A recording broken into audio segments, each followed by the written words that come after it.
श्री शिवाय नमस्तुभे। आप सभी पर महादेव की कृपा सदा सर्वदा बनी रहे। इससे पहले का अध्याय सुनने के लिए और कमेंट्स करने के लिए आप सबका बहुत बहुत धन्यवाद।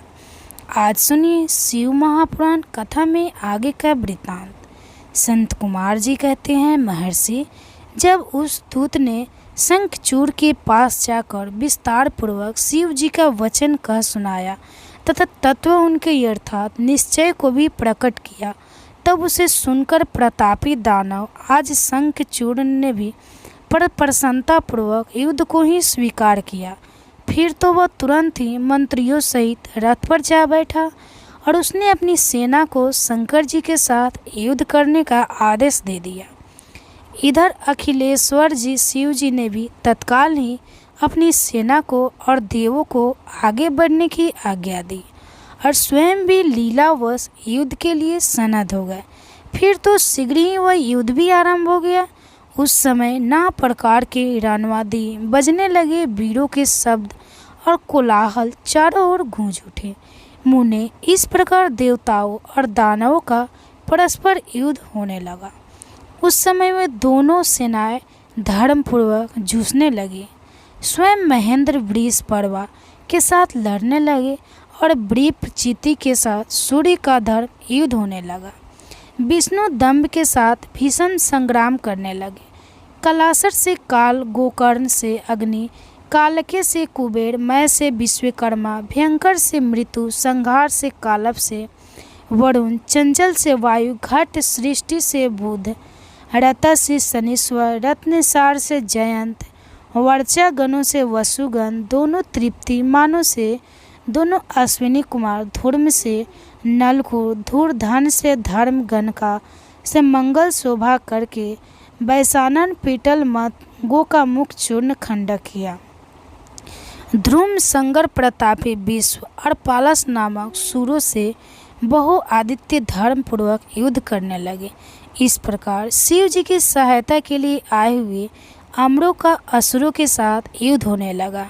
11 महारुद्र महान बल पराक्रम से संपन्न होकर 11 भयंकर असुर वीरों से भिड़ गए।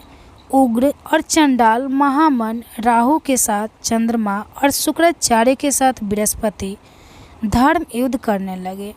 इस प्रकार उस महायुद्ध में नंदीश्वर आदि सभी शिव गुण थे। दानवों के साथ संग्राम करने लगे। विस्तार भय से उनका पृथक वर्णन नहीं किया गया है। मुने उस समय सारी सेनाएं निरंतर युद्ध में व्यस्त थी और शंभु काल सूत के साथ वट वृक्ष के नीचे विराजमान थे। उधर शंखचूर्ण भी रत्नाभरण से विभूषित होकर करोड़ों दानवों के साथ रमणीय रत्न सिंहासन पर बैठा हुआ था। फिर देवताओं तथा असुरों में चिरकाल तक अत्यंत भयंकर युद्ध होता रहा। फिर शंखचूर्ण भी उस भीषण संग्राम में जुट गया।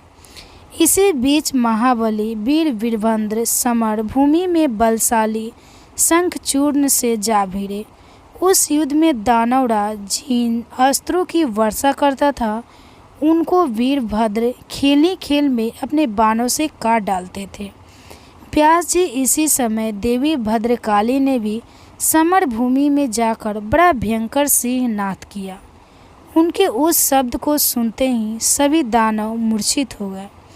उस समय देवी ने बाण अट्टहास किया और मधुपान करके वीरन के मुहाने पर निद्रा करने लगी। उनके साथ ही उग्र दृष्टा, उग्र दंडा, कोटभी और अन्य ने भी मधुपान किया तथा खूब मधु पीकर युद्ध स्थल में नाचना आरंभ कर दिया। उस समय शिव गणों तथा देवों के दलों में महान कोलाहल मच गया। सारा सूर समुदाय बहुत प्रकार से गर्जना करता हुआ हर्षमग्न हो गया। फिर काली ने शंखचूर्ण के ऊपर प्रलय का अग्नि की शिखा के समान उद्दीप्त आग्नेयास्त्र चलाया, परंतु दानवराज ने वैष्णवास्त्र से उसे शीघ्र ही शांत कर दिया। तब देवी भद्रकाल ने उस पर नारायण वस्त्र का प्रयोग किया। वह अस्त्र दानव शत्रु को देकर बढ़ने लगा। तब प्रलया प्योढ़ी लील निर्मित हो गया। तत्पश्चात देवी ने उस पर मंत्रपूर्वक ब्रह्मास्त्र छोड़ा। उस अस्त्र को प्रज्वलित हुआ देख दानवराज ने भूमि पर खड़े होकर उसे प्रणाम कर दिया और ब्रह्मास्त्र से ही उसका निवारण कर दिया। फिर वह दानवराज कुपित हो उठा और वेगपूर्वक अपने धनुष को खींचकर देवी के ऊपर मंत्र पाठ करते हुए दिव्य शास्त्र की वर्षा करने लगा। भद्रकाली समर भूमि में अपने विस्तृत मुख को फैलाकर उन अस्त्रों को निगलकर और अट्टहासपूर्वक गर्जना करने लगी, जिससे दानव भयभीत हो गए। तब शंखपूर्ण ने काली के ऊपर 100 योजन लंबी शक्ति से वार किया, परंतु देवी ने अपने दिव्य शास्त्र समूह से उसके 100 टुकड़े कर दिए। इस प्रकार उन दोनों में चिरकाल तक युद्ध होता रहा और सभी देवता तथा दानव दर्शक बनकर उसे देखते रहे। अंत में देवी ने महान कोपावेश से उस पर वेगपूर्वक मुश्किल से वह दानव चक्कर काटने लगा और उसी क्षण मूर्छित हो गया। फिर क्षण भर में ही उसकी चेतना लौट आई और वह उठ खड़ा हुआ, परंतु उस प्रतापी ने मृत विधि होने के कारण देवी के साथ बाहु युद्ध नहीं किया। तब देवी ने उस दानव को पकड़कर उसे बारंबार घुमाया और बड़े क्रोध से वेगपूर्वक ऊपर को उछाल दिया। प्रतापी शंखचूर्ण वेग से ऊपर को उछला और पृथ्वी पर गिरकर पुनः उठा खड़ा हुआ। उसका भयानक युद्ध में उसे बिल्कुल भी डर नहीं लग रहा था, बल्कि उसका मन प्रसन्न था और वह भद्रकाली को प्रणाम करके बहुमूल्य रत्नों द्वारा निर्मित अपने परम मनोहर विमान पर जा बैठा। इधर कलिका भूख से विवल होकर दानवों का रक्त पान करने लगे। उसी समय वहां इस प्रकार आकाशवाणी हुई, ईश्वरी अभी रणभूमि में सिंहनाद करने वाले 1.5 लाख दानव वेद्रो उदित है, अतः तुम इन्हें अपना हार ना लो। परंतु देवी संग्राम में दानव आज शंखचूर्ण को मारने के लिए मन मत दौड़ाओ, क्योंकि यह तुम्हारे लिए अध्यय है, ऐसा निश्चय समझो।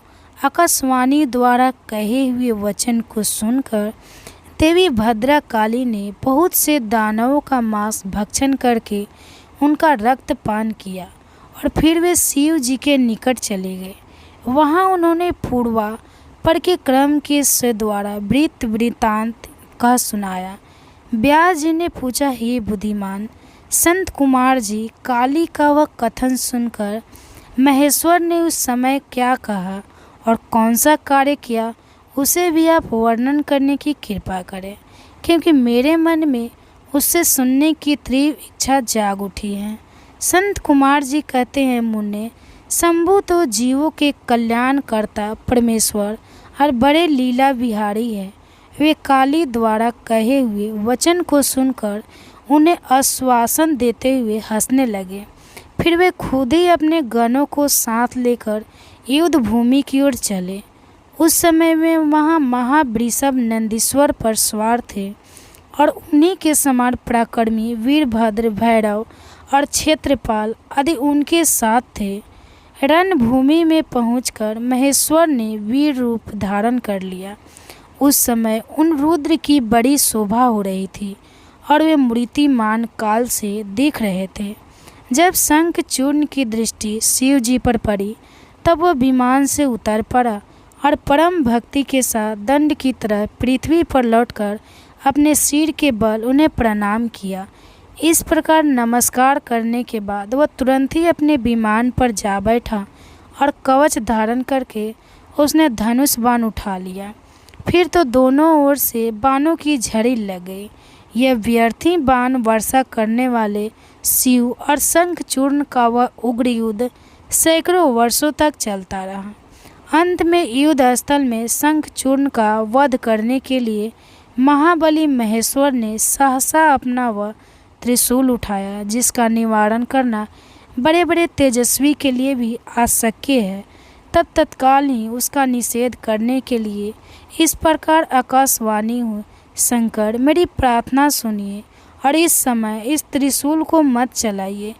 इससे यदि आप क्षण मात्र में पूरे ब्रह्मांड का विनाश करने में सर्वथा समर्थ है, फिर इस अकेले दानव शंखचूर्ण की तो बात ही क्या है। फिर भी आप स्वामी के द्वारा देव मर्यादा का विनाश नहीं होना चाहिए। महादेव, आप इस देव मर्यादा को सुनिए और आप उसे सत्य और सफल बनाइए। वह देव मर्यादा यह है कि जब तक इस शंख चूर्ण के हाथ में श्री हरि का परम उग्र कवच वर्तमान रहेगा और इसकी पतिव्रता पत्नी अर्थात तुलसी का सतीत्व अखंडित रहेगा, तब तक इस पर जरा और मृत्यु अपना प्रभाव नहीं डाल सकेंगे। अतः हे जगदीश्वर, शंकर ब्रह्मा के इस कवच को सत्य कीजिए। तब शिव जी ने उस आकाशवाणी को सुनकर तथास्तु कहकर उसे स्वीकार कर लिया और विष्णु जी के उस कार्य के लिए प्रेरित किया। फिर तो शिव जी की इच्छा से विष्णु जी वहाँ से चल पड़े। वे तो मायावियों में भी श्रेष्ठ मायावी ठहरे। अतः उन्होंने एक वृद्ध ब्राह्मण का वेश धारण किया और शंख चूर्ण के निकट जाकर उससे इस प्रकार कहा, हे दानव वेद्रुकर, तुम्हारे पास आया हूँ। तुम मुझे भिक्षा को 2 दिन उत्सव अभी मैं अपने मनोरथ को प्रकट नहीं करूँ।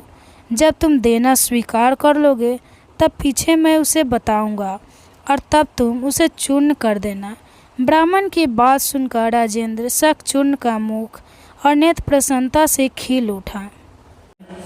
आज सावन मास महात्म का अध्याय प्रारंभ करने से पहले मैं आपको हमारे सनातन धर्म से जुड़े हुए और बहुत ही महत्वपूर्ण 7 ऐसे क्षेत्र हैं जो बहुत ही पावन माने जाते हैं, उनके बारे में बताऊंगी। इसलिए आपसे अनुरोध है, कृपया आप इन क्षेत्रों के बारे में ज़रूर सुनिए और अगर आपको इनके बारे में विस्तार पूर्वक जानकारी चाहिए तो आप इसको ध्यान से सुनिए। हमारे पुराणों में ऐसे बहुत सारे क्षेत्रों का वर्णन मिलता है जहाँ भगवान ने अवतार लिया था या फिर कोई सिद्ध मुनि ने उस जगह पर उस पवित्र स्थान पर तप किया था। और आज के इस वीडियो में आपको उन 7 प्रमुख क्षेत्रों के बारे में बता रहे हैं जो कभी एक ही युग में, जो कभी अलग अलग युग में किसी घटना के कारण महत्वपूर्ण बन गए और जिनका दर्शन करने से मनुष्य तर जाते हैं। सबसे पहले बात करते हैं कुरुक्षेत्र की। कुरुक्षेत्र एक ऐसा क्षेत्र और ऐसा नाम है जिसके बारे में सभी को पता है, क्योंकि कुरुक्षेत्र में महाभारत का युद्ध लड़ा गया था। कुरुक्षेत्र हरियाणा में स्थित है और वर्तमान समय में यहाँ पर बहुत सारे मंदिर स्थापित है। यह क्षेत्र हिंदू धर्म के लोगों के लिए एक तीर्थ के समान महत्वपूर्ण माना जाता है। अगला पावन तीर्थ है प्रभास क्षेत्र, जिसके बारे में आप में से बहुत सारे लोग जानना चाहते हैं। गुजरात में द्वारिका के पास स्थित है। सौराष्ट्र और सौराष्ट्र के प्रभास क्षेत्र की महत्ता का वर्णन आप संकट पुराण में या वायु पुराण में देख सकते हैं। वायु पुराण में चंद्रदेव और वेद व्यास जी की कथाओं के संबंध में आपको प्रभास क्षेत्र का नाम अवश्य मिलता है, लेकिन द्वापर युग में भगवान श्री कृष्ण ने इसी क्षेत्र में देह त्याग दिया था। ये वही स्थान है जहाँ यदुवंशी आपस में लड़कर अपने ही कुल का नाश कर बैठे थे, अपना ही कुल समाप्त कर बैठे थे। और प्रभास क्षेत्र वही जगह है, वही पावन क्षेत्र है जहाँ से शेषनाग के अवतार बलराम जी बैकुंठ को लौट गए थे। अब प्रभास क्षेत्र के बारे में थोड़ा विस्तार से आपको बताते हैं। गुजरात के सौराष्ट्र में अरब सागर से लगता हुआ तटवर्ती क्षेत्र प्रभास या प्रभास पाटन के नाम से प्रसिद्ध है। महाभारत में इसे देव तीर्थों में गिना जाता है। भगवान शिव के 12 दिव्य ज्योतिर्लिंगों में से एक सोमनाथ नामक ज्योतिषलिंग के इस क्षेत्र में स्थित होने के कारण इसे सोम तीर्थ भी कहा जाता है।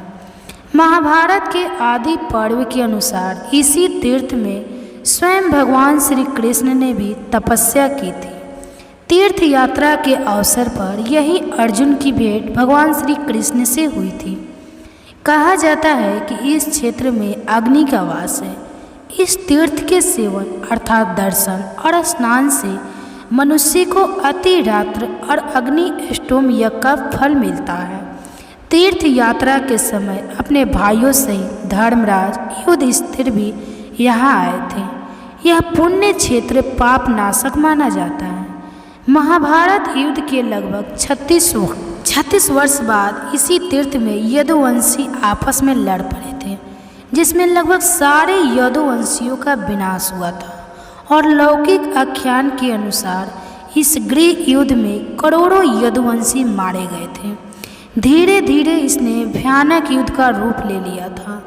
सांब के पेट से निकले मसूल को जब भगवान श्री कृष्ण की आज्ञा से लड़ना गया तो उसके चूर्ण को इसी तीर्थ के तट पर फेंक गया था, जिससे उत्पन्न हुई झाड़ियों को यादवों ने एक दूसरे को मारना शुरू किया। ऋषियों के श्राप से उत्पन्न हुई इन्हीं झाड़ियों ने तीखे अस्त्र शस्त्रों का काम किया और सारे प्रमुख यदुवंशियों का यहीं पर विनाश हो गया था। महाभारत के मसल पर्व में इस युद्ध का रोमांचकारी विवरण मिलता है। सारे यादव प्रमुख इस गृह युद्ध में मारे गए थे और इस मसूल का जो चूर्ण बना था उससे जो घास बनी थी जो बहुत तीखी थी, जिसने अस्त्र शस्त्र का काम किया था, उस घास को एरका घास के नाम से जाना जाता है। प्रभास क्षेत्र की ऐसी महिमा है कि गृह युद्ध के बाद अंत में आज के भालंका तीर्थ कहे जाने वाले स्थल पर जब भगवान श्री कृष्ण लेटे हुए थे तो जरा नामक एक शिकारी ने भगवान श्री कृष्ण के हिलते हुए चरण को हिरण समझकर उनके पांव के तलवे को अपना निशाना बना लिया था। शिकारी का यही भूलवश प्रहार भगवान श्री कृष्ण के परम धाम सुधारने का कारण बना था। इस प्रकार से हम देखते हैं कि प्रभास तीर्थ या प्रभास क्षेत्र या फिर प्रभास पाटन कहलाने वाले इस क्षेत्र का वर्णन महाभारत में भी उपलब्ध है और अन्य ऐतिहासिक कालों में भी इस क्षेत्र का ऐतिहासिक, सांस्कृतिक और धार्मिक महत्व बताया जाता है। प्रभास क्षेत्र में ही भगवान शिव के 12 दिव्य ज्योतिर्लिंगों में से एक सोमनाथ का ज्योतिषलिंग स्थित है।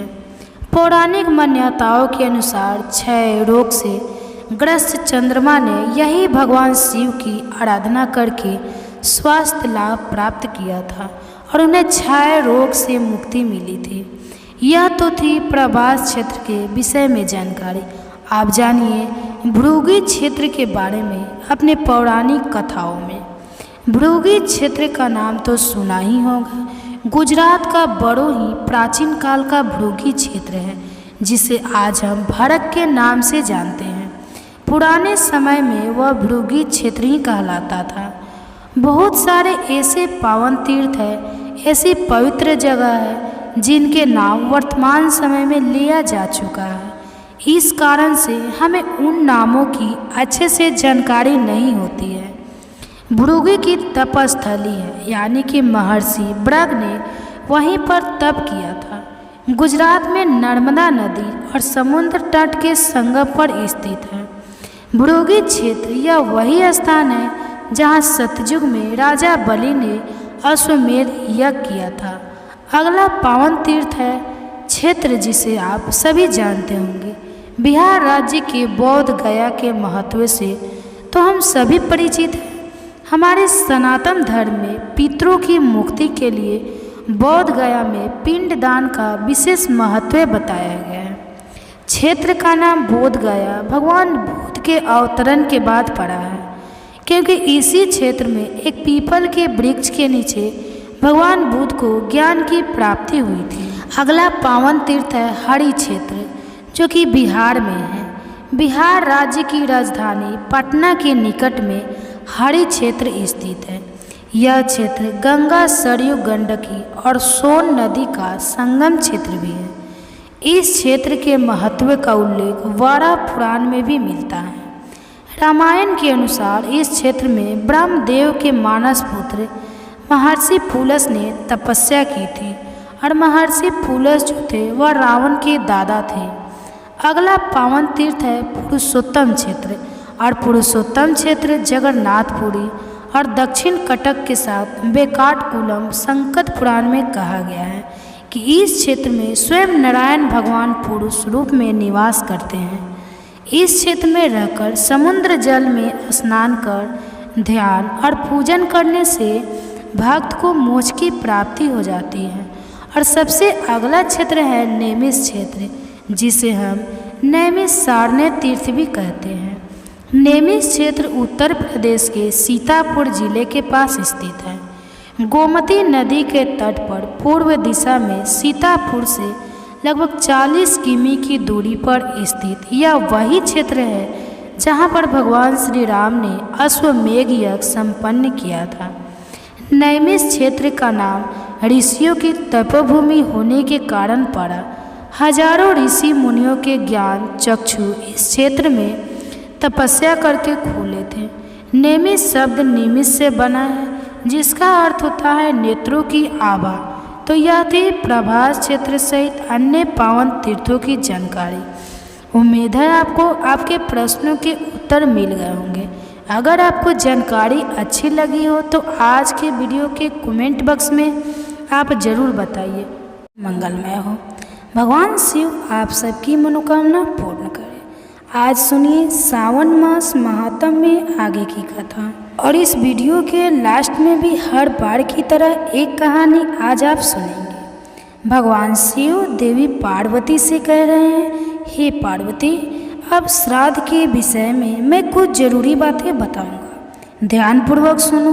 पार्वती सवेरे 3 मुहूर्त तक प्रातः काल, फिर 3 मुहूर्त संकाल, फिर 3 मुहूर्त मध्य काल और उसके बाद 3 मुहूर्त अपराह्न काल होता है। इसके बाद 3 मुहूर्त तक सायं काल होता है। उसमें श्राद्ध नहीं करना चाहिए। कुश के अग्रभाग को दैव और मूल सहित अग्रभाग को पैथिक कहा गया है। उसमें आलंबिक कुश को कुतो माना गया है। श्राद्ध काल में शरीर, द्रव्य, स्त्री, भूमि, मन, मंत्र तथा ब्राह्मण, इन 7 वस्तुओं की शुद्धि पर विशेष ध्यान देना चाहिए। श्राद्ध में 3 वस्तुएं पवित्र मानी गई हैं, दही, कुतब, काल और तेल। 3 बातें प्रशंसा के योग्य कही गई है। शुद्धि अक्रोफोलिस वाणिज्य से प्राप्त धन कुवित है। तीसरा, शिल्पा वृत्ति से मिले हुए धन को शुक्ल अर्थात उत्तम कहा गया है। चौथा, किए हुए उपकार के बदले में प्राप्त किया हुआ धन सबल अर्थात मध्यम श्रेणी का बताया गया है। 5वां शुद्ध, 6ठा साहस और 7वां छल कपट से कमाए हुए धन को कृष्ण अर्थात उधम कहते हैं। अन्याय पार्ज धन से जो श्राद्ध किया जाता है उसमें चंडाल आदि योनियों में पड़े हुए लोगों की तृप्ति होती है। मनुष्य धरती पर जो अन्न बिखेरते हैं उससे पिशाच योनि में पड़े हुए पितरों की तृप्ति होती है। स्नान के वस्त्र से धरती पर जो जल गिरता है उससे नीचे योनियों में पड़े हुए पूर्वजों की तृप्ति होती है। धरती पर जो सुगंधित जल की बूंदें पड़ती है उससे देव योनि में आए हुए पितरों की तृप्ति होती है। पिंड उठाने पर जो अन्न के दाने पृथ्वी पर गिरते हैं उनसे समार जन का जल पीने वाले बीकर नाम से तृप्ति लाभ करते हैं। श्राद्ध भोजन करके ब्राह्मण लोग जो आचमन और कुल्ला करते हैं उससे पशु योनि के पितर तृप्त हो जाते हैं। श्राद्ध में जो उत्तम माने गए हैं ऐसे ब्राह्मणों का भी वर्णन करता हूँ। देवी ध्यानपूर्वक सुनो। विशिष्ट चौत्री योगी वेद वेता नचिकेत संगम त्रियुग अग्निहों का सेवन करने वाला अथवा अयन, वाव या पवन इत्यादि 3 अणुओं को अध्ययन और अनुष्ठान करने वाला, मधुअत्रता इत्यादि 3 तरीचाओं का जप करने वाला, ब्रह्म माम इत्यादि 3 अणुओं को अध्ययन और तत्संबंधी वृत्तित करने वाला, पुत्री का पुत्र, माता और भांजा, पंचाग्नि कर्म में तत्पर, तपोनिष्ठ, माता पिता, माता का भक्त, शिष्य संबंधी, बंधु बांधव, वेदार्थ का ज्ञाता और वर्ता ब्रह्मचारी सहस्त्र का दान करने वाला होता है तथा 100 वर्ष की आयु वाला पुरुष ऐसे ब्राह्मण पंथी पावन जानने चाहिए। अपना भांजा या फिर भाई, बंधु, मूर्ख भी हो तो भी श्राद्ध में उनका त्याग कभी ना करे, उनको भी आमंत्रित करे। देव कर्म में ब्राह्मण की परीक्षा ना करे, किंतु श्राद्ध कर्म में यत्नपूर्वक ब्राह्मण की परीक्षा करे। जो चोर, पतित, नपुंसक और नास्तिक वृत्ति के ब्राह्मण हैं, उन्हें मनु जी ने यज्ञ और श्राद्ध में सम्मिलित करने का निषेध किया है। जो जटाधारी, वेदा अध्ययन रहित, दुर्बल, ध्रुव तथा सूत्रों के पुरोहित हो, उनका श्राद्ध कर्म में कभी पूजा न करें। वैद्य, वेतन लेकर देव पूजा करने वाले, मांस विक्रेता तथा व्यापार से अपनी जीविका चलाने वाले ब्राह्मण भी यज्ञ और श्राद्ध में त्याज्य है, अर्थात उन्हें श्राद्ध के लिए आमंत्रित न करें। जो ग्वार, राज सेवक, बूढ़े नखों वाले, काले दांतों वाले, गुरु के प्रतिकूल आचरण करने वाला, अग्निहोत्र का त्यागी, सूदखोर, राज यजमा, कर रोगी, पशुपालन की वृत्ति से जीने वाला, परिवेदा अर्थात अपने बड़े भाई से पहले ही खुद विवाह करने वाला, निराकृत अर्थात किसी अंग से हीन, ब्राह्मण द्वेष पीवती अर्थात परिवेदा का बड़ा भाई, कुशी, लव अर्थात नाचने गाने वाला, आपकी अर्थात धर्म से भ्रष्ट हुआ, दोसल, काना, शूद्र जाति, स्त्री से संबंध रखने वाला, उद्रीबा, शराबी, कोढ़ी, कलंकित, पाखंडी, रस बेचने वाला, धनुष पान बनाने वाला, बड़ी बहन के अविवाहित रहते उसकी छोटी बहन से विवाह करने वाला, मित्र द्रोही, पुत्र से भिक्षा लेने वाला, मृगी का रोगी, घग वाला, श्वेत कुष्ठ, चुगलखोर, उन्मादी, अंधा तथा वेद की निंदा करने वाला, ये सभी ब्राह्मण श्राद्ध में त्याग देने योग्य हैं। जल को प्रभाव छिन्न भिन्न करने वाला अथवा उसे रोकने वाला दूत, कर्म करने वाला, वृक्षारोपण की वृत्ति से जीने वाला, कुत्ते से, शिकार खेलने वाला, बाज पक्षी से, जीविका चलाने वाला, कुमारी कन्या को कलंकित करने वाला, हिंसक, शुद्ध वृत्ति से जीने वाला, आचारहीन, बहुत बड़े जन समुदाय की पुरोहित करने वाला, प्रतिदिन भीख मांगने वाला तथा मुर्दे ढोने वाला, ऐसे ब्राह्मण यत्न योग यह जाज्य है, उन्हें भी श्राद्ध के लिए आमंत्रित ना करें। जिनका आचरण निंदी हो, वे उद्धम द्वेष श्रेष्ठ ब्राह्मणों की पंक्ति में बैठने के अधिकारी ही नहीं है। इसलिए विद्वान ब्राह्मण देव और कार्य और प्रीत कार्य दोनों में पूर्व ब्राह्मणों को कभी सम्मिलित ना करें। प्रत्येक मास में अमावस्या आने पर श्राद्ध करना चाहिए। अष्टका तिथि, सूर्य ग्रहण, चंद्र ग्रहण, विषु योग, यज्ञारंभ के दिन तथा सामान्य सूर्य की प्रत्येक संक्रांति के दिन श्राद्ध करना चाहिए। कृष्ण पक्ष में आद्रा, माघ, रोहिणी आदि नक्षत्रों में श्राद्ध के योग्य द्रव्य और ब्राह्मणों का सहयोग प्राप्त होने पर तथा गज, छाया, व्यतिपाद, भद्रा और वैतृकी योग में भी श्राद्ध करना चाहिए। वैशाख की तृतीया, कार्तिक शुक्ल नवमी, माघ की पूर्णिमा और भाद्रपद कृष्ण त्रयोदशी या युगा तिथियाँ मानी गई है। माघ मास की सप्तमी को भगवान सूर्य पहले पहल रथ पर आरूढ़ हुए, इसलिए उसे सप्तमी कहते हैं। आश्विन शुक्ल नवमी, कार्तिक की द्वादशी, चैत और भादव की तृतीया, फाल्गुन की अमावस्या, पूष की एकादशी, आषाढ़ की दशमी, माघ की सप्तमी, सावन की कृष्णाष्टमी, आषाढ़, कार्तिक, फाल्गुन, चैत और ज्येष्ठ की पूर्णिमा यह मन्वंतर की आदि तिथियाँ हैं जो दान के पुण्य को अक्षय करने वाली हैं। मनवचा के श्राद्ध करने चाहिए। यह 12 प्रकार के श्राद्ध हैं।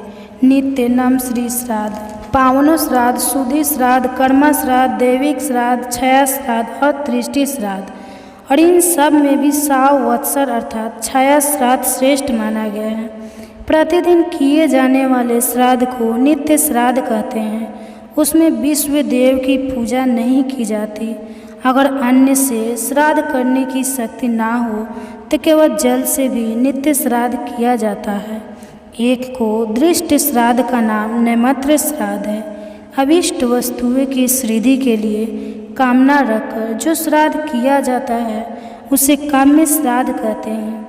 विवाह आदि उत्सवों के अवसर पर जो श्राद्ध करते हैं उसे वृद्धि श्राद्ध कहते हैं। यह समाना इत्यादि 2 मंत्रों के द्वारा किए जाने वाले श्राद्ध को सपिंड कहते हैं। अमावस्या आदि पर्वों पर किए जाने वाले श्राद्ध को पर्व कहते हैं। गौशाला में जो श्राद्ध किया जाता है वह गोष्ठ श्राद्ध होता है। पाप शुद्धि के लिए जो श्राद्ध करते हैं उसे शुद्धि श्राद्ध कहते हैं। गर्भधान, सोमगस, दृष्टि के लिए घी से श्राद्ध करना चाहिए, इसे तुष्टि श्राद्ध कहते हैं। 12 महीने पर जो श्राद्ध किया जाता है, जिसे आम भाषा में बरसी भी कहते हैं, उसे छया अथवा सांवसारिक श्राद्ध कहते हैं। जो वर्ष के अंत में छया के दिन पिता और माता का आदरपूर्वक श्राद्ध नहीं करते, उनकी कोई पूजा को मैं नहीं ग्रहण करता। जो मनुष्य पिता की छया तिथि को ठीक ठीक नहीं जानता हो, उसे माघ अथवा मार्गशीर्ष की अमावस्या को सांवत्सरिक श्राद्ध करना चाहिए। अब भगवान शिव देवी पार्वती को श्राद्ध विधि के बारे में बता रहे हैं, जिसका वर्णन आप सभी अगले अध्याय में सुनेंगे। तो आज के अध्याय में बस इतना ही। और ऐसा दिन पूरे साल में सिर्फ एक ही बार आता है। और दोस्तों, आप सभी लोग जानते हो कि शुक्रवार का अगर सबसे बड़ा कोई उपाय है तो वह 7 चने की दाल वाला उपाय है। तो दोस्तों, इस शुक्रवार की नाग पंचमी के दिन आप लोग को इस 7 चने की दाल वाला उपाय को जरूर करना है। बहुत सारे लोग होंगे जिन लोगों ने इस उपाय को ना किया हो, मतलब पूरा साल निकल गया, उन्होंने किसी भी दिन इस 7 चने की दाल वाला उपाय को ना किया हो। पर दोस्तों, आपके पास एक आखिरी मौका बचा हुआ है, जो कि 9 अगस्त के दिन है। तो इस दिन आप लोगों को इस वाले उपाय को जरूर कर लेना है। भले ही आपने पूरे साल भर इस उपाय को ना किया हो, पर अगर आपने इस श्रावण महीने के शुक्रवार के दिन अगर इस वाले उपाय को कर लिया, तो आपको इस उपाय को करने का वो फल मिलेगा, जिसकी आपने कभी कल्पना भी नहीं करी होगी। इसलिए आप लोग इस वाले उपाय को एक बार जरूर कर लेना, ताकि आप लोगों के हाथ से यह मौका ना जा सके और आपको इस उपाय को करने का फल मिल सके। दोस्तों, यह उपाय पंडित जी ने अपनी अभी की ही शिव महापुराण की कथा में बताया है, जिस उपाय को अब आज हम आपको बहुत अच्छे से समझाने वाले हैं। इस वीडियो को देखने के बाद इस उपाय को समझने के लिए आपको कोई और वीडियो देखने की ज़रूरत नहीं पड़ेगी। तो चलिए दोस्तों, उपाय को शुरू करते हैं। देखिए, यह इस सावन महीने के शुक्रवार के दिन ये इतना खास होता है, इतना महत्वपूर्ण होता है। देखा है कभी कभी बड़े बड़े पूजा पाठ अनुष्ठान से जो मनोकामना पूर्ण नहीं होते, वह सावन महीने के दिन एक छोटे से उपाय करने से आपकी मनोकामना पूर्ण हो जाती है। और बहुत सारे लोगों ने इस उपाय को किया भी है और उनको इस उपाय को करने का फल भी बहुत जरूर मिला है। अगर आप लोग भी इस उपाय को करना चाहते हैं तो आप इस उपाय को पहले अच्छे से समझ लेना, सुन लेना, उसके बाद करना। आपको इस उपाय का फल जरूर मिलेगा। इस उपाय को कर लेने से आपके घर में चाहे किसी भी प्रकार की दुख और समस्या क्यों न चल रही है, आपको उसका कारण भी नहीं पता है कि भाई यह समस्या किस कारण से चल रही है। उसका कुछ भी कारण हो सकता है, जैसे प्रीत दोष हो सकता है या किसी भी तरह का मंगल दोष भी हो सकता है। तो इस दिन आप लोगों को यह वाला उपाय कर लेना है। यह एक ऐसा उपाय है जिस उपाय को अगर किसी विशेष दिन पर किया जाए तो भाई उस विशेष दिन का जो है वह तो हमें मिलता ही मिलता है, पर हमने उस दिन पर इस उपाय को किया है तो हमें उससे भी बड़ा फल मिलता है। और फल बहुत जल्दी मिलता है, क्योंकि आप इस उपाय को बहुत ही बड़े और विशेष दिन पर कर रहे हैं। तो चलिए अब उपाय के बारे में बात करते हैं, लेकिन उससे पहले आप लोगों को यह जानना आवश्यक है कि आखिर यह उपाय किस समय करना है, किसको करना है और कैसे करना है। तो चलिए हम आगे आपको वीडियो में एक एक करके बता देते हैं। तो दोस्तों, इस 7 चने की दाल वाला उपाय को हमें इस शुक्रवार के दिन कैसे करना है, किसको करना है, किस समय करना है और कहाँ पर करना है। देखो, यह वीडियो देखो भाई, इसको 7 चने की दाल वाला उपाय जरूर करना चाहिए, क्योंकि इस दिन चने का दाल का भी बहुत ही बड़ा और विशेष महत्व होता है। और जब बात आ जाए चने की दाल की तो ये सोने पर सुहागा वाली बात हो जाती है और यह एक बहुत ही बड़ा उपाय हो जाता है इस शुक्रवार का। तब दोस्तों इस 7 चने की दाल वाला उपाय को आखिर करना किसको है, सबसे पहले हम लोग बात जान लेते हैं। तो देखो, घर की जो बड़ी माताएं बहनें होती हैं, उन माताओं बहनों में से कोई भी एक बड़ी माता बहन इस वाले उपाय को कर सकती है। और दोस्तों अगर आप चाहें तो अपने घर में से सभी सदस्य को भी इस उपाय को करवा सकते हैं। अगर किसी व्यक्ति की खुद की कोई मनोकामना है, खुद की कोई दुख और परेशानियां हैं जो कि वह अपने लिए ही करना चाहता है, तो इस वाले उपाय को तो वह खुद अपने लिए भी कर सकता है। बाकी अगर कोई घर में से ऐसा है जो कि अपने पूरे घर परिवार की सुख और शांति के लिए यह वाला उपाय करना चाहता है, तो भाई वह भी कर सकता है, उसमें भी कोई दिक्कत वाली बात नहीं है। कहने का मतलब यह है कि इस उपाय को हर एक सदस्य भी कर सकता है और पूरे घर परिवार के सदस्य के लिए घर की बड़ी माताएं बहनें में से कोई एक माता बहन भी कर सकती हैं। माताएं बहनें अगर घर में उपस्थित ना हो या वह यह वाला उपाय ना कर पा रही हो, तो फिर घर का कोई बड़ा सदस्य भी इस 7 चने की दाल वाला उपाय को कर सकता है, चाहे फिर वह पुरुष ही क्यों ना हो, उसमें कोई भी दिक्कत वाली बात नहीं है। अब दोस्तों इस 7 चने की दाल वाला उपाय को हमें करना कहाँ पर है? देखो, हमें शिवलिंग के पास में जाकर करना है। बहुत सारे लोग प्रश्न करते हैं हर एक उपाय को करते समय, क्या हम इस उपाय को घर पर या मंदिर में कर सकते हैं? तो देखो, इस वाले उपाय को आप मंदिर में करोगे तो अच्छा रहेगा, घर पर नहीं करना है इस वाले उपाय को। उसके बाद में दोस्तों जो अगला प्रश्न निकल कर आता है वह यह आता है कि इस उपाय को लेकर कि आखिर इस उपाय को हमें किस समय करना है, सुबह के समय करना है कि शाम के समय करना है? तो देखो, इस वाले उपाय को आप लोग सुबह के समय भी कर सकते हो और शाम के समय प्रदोष काल में भी कर सकते हो। अब अगर आप पूछो कि भाई सबसे उत्तम समय कौन सा रहेगा इस 7 चने की दाल वाला उपाय को करने का, तो हम आपसे बस यही कहेंगे कि इस उपाय को आप शाम के समय करेंगे तो ज़्यादा बेहतर होगा। बाकी अगर सुबह के समय भी करेंगे तो भी अच्छा होगा, उसमें कोई भी दिक्कत वाली बात नहीं है। तो दोस्तों जो अगली सबसे बड़ी और महत्वपूर्ण बात होती है वह यह आती है कि सुबह अगर हम उपाय को करेंगे तो हमें कितने बजे से लेकर कितने बजे तक के बीच में करना है, और शाम के समय प्रदोष काल में करेंगे तो हमें कितने बजे से लेकर कितने बजे के बीच में करना। देखो, सुबह जितनी जल्दी हो सके आप उपाय को करने की कोशिश करना। बाकी अगर किसी कारणवश लेट भी हो जाओ, थोड़ी देर भी हो जाए, तो 10 या 11 बजे तक भी आप उपाय कर लेना, पर 12 बजे से ज़्यादा देरी ना हो, ठीक है? इस बात का ध्यान रखना। इसके बाद में दोस्तों अगर शाम के समय प्रातः काल की बात करें, प्रदोष काल का जो समय होता है वह शाम के 6 बजे से शुरू हो जाता है। मतलब शाम के 6 बजे से लेकर 8 बजे के बीच का जो समय होता है, यह समय प्रदोष काल का समय होता है। पर अभी जो मौसम चल रहा है, इस मौसम में जो है शाम बहुत देरी से होती है, तो आप इस उपाय को 8 बजे के बीच में भी कर सकते हो। मतलब शाम के 6 बजे से रात 8 बजे के बीच में आप कभी भी इस वाले उपाय को कर सकते हो, उसमें कोई भी दिक्कत वाली बात नहीं है। परंतु शुक्रवार के दिन कोशिश करना कि समय के अंतर्गत ही कर लो। किसी कारणवश ना कर पाओ तो थोड़ी देरी से भी कर सकते हो, आपको उपाय का फल जरूर मिलेगा। देखिए, इस वीडियो में जितने भी उपाय हम आपको बताएंगे सभी उपाय सरल हैं। देखो, गुरुजी ने कहा है कि शुक्रवार के दिन आपको 7 चने की दाल वाला उपाय तो अवश्य ही करना चाहिए।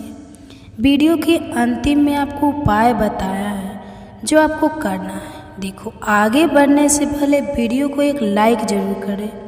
देखो, सबसे पहला उपाय, यदि आपके जीवन में कर्जा बहुत अधिक है, आपके जीवन में संकट बहुत अधिक रहते हैं, आपके ऊपर बहुत अधिक विपदा आ रही है। बार बार आपको अपने व्यापार में और अपने धन में हानि देखने को मिल रही है, यानी कि आपको प्रत्येक कार्य में हानि हो रही है। तो आपको ये उपाय करना चाहिए। तो चलिए जानते हैं विशेष उपाय के बारे में, लेकिन उससे पहले एक प्रार्थना है। अगर आप चैनल पर नए हैं तो कृपया चैनल को सब्सक्राइब अवश्य कर लें और साथ में बेल आइकन को भी प्रेस कर लें। तो देखिए यह वीडियो बहुत ही ध्यान से सुनिए, क्योंकि इस वीडियो में जो उपाय आपको बताया जा रहा है आपको सावन मास में पड़ने वाली शुक्रवार की नाग पंचमी में ही करना। इस नाग पंचमी में अगर हम लोग यह उपाय कर लेते हैं तो तत्व पूज्य गुरु जी ने अपनी शिव महापुराण की कथा में कहा है कि आपके जीवन से इन सारी समस्याओं का अंत हो जाएगा और आपको भी धन धान्य की प्राप्ति होगी। देखिए सबसे पहला उपाय है मात्र 21 चने की दाल से। आप ये उपाय कर सकते हैं, नहीं ले सकते तो 7 चने की दाल भी ले सकते हैं। और चने की दाल लोगे तो खंडित मत लेना, टूटी हुई चने की दाल उपयोगी में नहीं आती है, ठीक है। 7 चने की दाल या एक त्यास लेते हो तो बहुत ही ज़्यादा शुभ है। चने की दाल देखो, यह उपाय किन लोगों को करना चाहिए? जिन लोगों के जीवन में दुर्भाग्य बहुत ज़्यादा है, जो लोग चाहते हैं कि उनका भाग्य का उदय हो, उनके जीवन में भी नया सवेरा आए, उनके जीवन में भी रोशनी आए, उनके जीवन के हर कार्य सिद्ध हो जाए, तो उन लोगों को यह उपाय करना चाहिए। चने की दाल आपने ले ली, अब आपको साथ में लेना है एक स्टील का पात्र। कोई भी कटोरी लेना चाहो कटोरी ले लो, जिसके अंदर 2 चम्मच कच्चा दूध और शुद्ध जल मिलाना है, ठीक है। और आपको साथ में लेना है तांबे के पात्र के अंदर, चल ठीक है, यह तीनों मात्र 3 सामग्री लेकर के आज के दिन यानी कि सावन शुक्रवार के दिन आपको जाना है भगवान शिव के मंदिर में। देखो शुक्रवार के दिन पड़ता है तो बहुत शुभ होता है, तब भी हम चने की दाल के उपाय को करते हैं, क्योंकि चने की दाल का जो रंग होता है वह स्वर्ण होता है, और स्वर्ण तो होता है यानी कि एक तेज का प्रतीक माना जाता है। और तेज हमारे जीवन में आता है तो हमारा कार्य सिद्ध होते जाता है। अगर जीवन में उदासी होगी तो कुछ भी कार्य, आप कितना भी कार्य कर ले आपका कुछ भी नहीं हो सकता। लेकिन अगर जीवन में तेज होगा, जीवन में ऊर्जा होगी, तो वह कार्य अपने आप ही परिपूर्ण होते जाएगा, अपने आप ही सिद्ध होते जाएगा। शुक्रवार के दिन पड़ता है तब हम चने की दाल का उपयोग करते हैं। प्रदोष की तिथि शुक्रवार के दिन पड़ती है तब हम चने की दाल का उपयोग करते हैं। और उसी प्रकार से यह शुभ तिथि जो कि महीने में एक बार आती है वह, और यह शुक्रवार के दिन है, इसलिए हम आज ये उपाय करेंगे।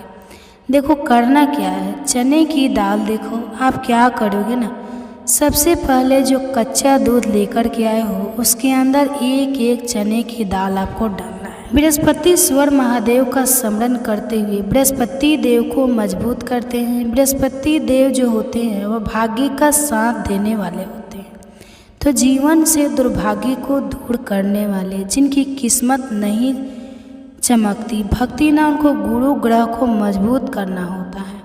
और गुरु ग्रह भगवान शिव की पूजा में रहते हैं, यानी कि शिवलिंग के आसपास रहते हैं। तो शिव जी की पूजा के लिए देखिए एक चने की दाल आपको कच्चे दूध वाले पात्र में आपको डाल देनी है। आगे आपको बाद में अब यह कच्चा दूध जिसके अंदर आपने चने की दाल डाली हुई है, यह आपको भगवान शिव के शिवलिंग पर श्री शिवाय नमस्तुभय का जाप करते हुए आपके जीवन के दुर्भाग्य दूर हो, जीवन में सौभाग्य की प्राप्ति हो, ऐसी कामना करते हुए आपको पूरा कच्चा दूध आपको अर्पित कर देना है। कच्चे दूध वाले पात्र में अगर चने की दाल रह जाती है तो वह हाथ से निकाल करके भगवान शिव के 100 अंग पर आप अर्पित कर सकते हैं, ठीक है। अर्पित कर लिया, अब आपको क्या करना है, जो भगवान शिव के शिवलिंग पर आपने चने की दाल अर्पित करी है वह उस चने की दाल पर देखो, उस चने की दाल पर आपको आपका सीधा हाथ रखना है और आपकी जो भी विशेष कामना है, जो भी मनोकामना है भाग्य से जुड़ी हुई, लेकिन आपको प्रार्थना करनी है कि जीवन के दुर्भाग्य दूर हो और जीवन में जो भी आपकी इच्छा हो वो आपको बोल देनी है।